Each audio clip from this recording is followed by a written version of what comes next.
আমার বউ যেহেতু অনেকদিন ধরে বাপের বাসায় আছে, তাই আমার মেজাজটা খুব গরম ছিল। সকালবেলা ঘুম থেকে উঠে বউকে ফোন দিলাম, তুমি যদি কালকের মধ্যে না আসো তাহলে তোমার সাথে আমি আর কথাই বলবো না। আমার ভয়েস শুনে হয়তো আপনারা অবাক হয়ে গেছেন, কিন্তু আমার এই ভয়েস দেওয়ার পিছনে একটি বিশেষ কারণ আছে। আমার একমাত্র কিপটা ছোট শালি আকিফা আমাকে পিকনিক দেয়নি, কিন্তু ঠিকই তার বোনদেরকে পিকনিক দিচ্ছে, তাই আমার মেজাজটা খুবই গরম। আকিফার পিকনিক দেওয়ার কারণ হলো তাদের গ্রামে ইউনিয়ন কাউন্সিলে একটি অনুষ্ঠান ছিল। সেই অনুষ্ঠানে সে বাল্যবিবাহের উপর সুন্দর একটি বক্তৃতা উপস্থাপন করেছিল। এই বক্তৃতার জন্য সে 200 টাকা পুরস্কারও পেয়েছিল এবং খাবারও পেয়েছিল। আমি যখন ঈদের পরে ওদের বাসায় ছিলাম, তখন আমার কিপটা শালিকাকে অনেকবার বলেছি আমাকে পিকনিক দাও, তুমি এত গোলাপি পেয়েছো, এত ইউনিয়ন কাউন্সিল থেকে টাকা পেয়েছো, আমাকে পিকনিক দাও, কিন্তু সে তখন আমাকে পিকনিক দেয়নি। আমি যেই চলে এসেছি তার একদিন পরে আমার বউ আমাকে ফোন দিয়ে বলছে তোমার কিপটা শালিকা আমাদেরকে পিকনিক দিচ্ছে।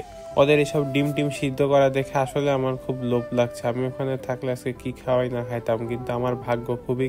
আমি থাকা অবস্থায় কিপটা আকিফা কোনো পিকনিকই দিল না, আর আমি চলে আসার সাথে সাথেই দিয়ে দিল। কি কিপটারে বাবা, আমার জন্যই কিন্তু পিকনিকটা হচ্ছে। আমি ওখানে থাকা অবস্থায় আকিফাকে অনেকবারই বলেছি পিকনিক দাও, কিন্তু সে তখন দেয়নি। কিন্তু আমি চলে আসার সাথে সাথে দেখেন পিকনিকের আয়োজন চলছে তড়িঘড়ি করে।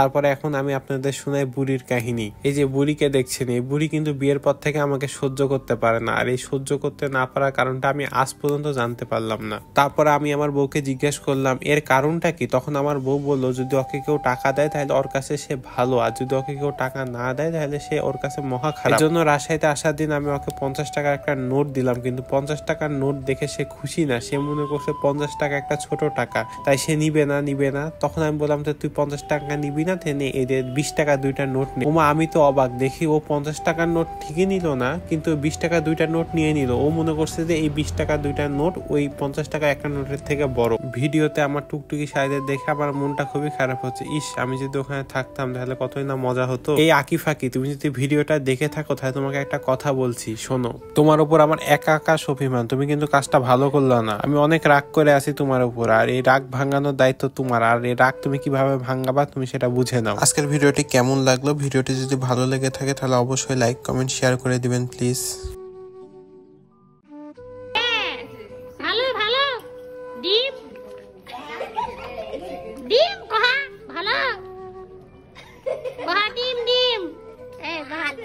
আলু আর ভাত কেটা খাবে কেটা দিয়েছিল ক্যামেরা দিয়ে সাজিত ভালো করে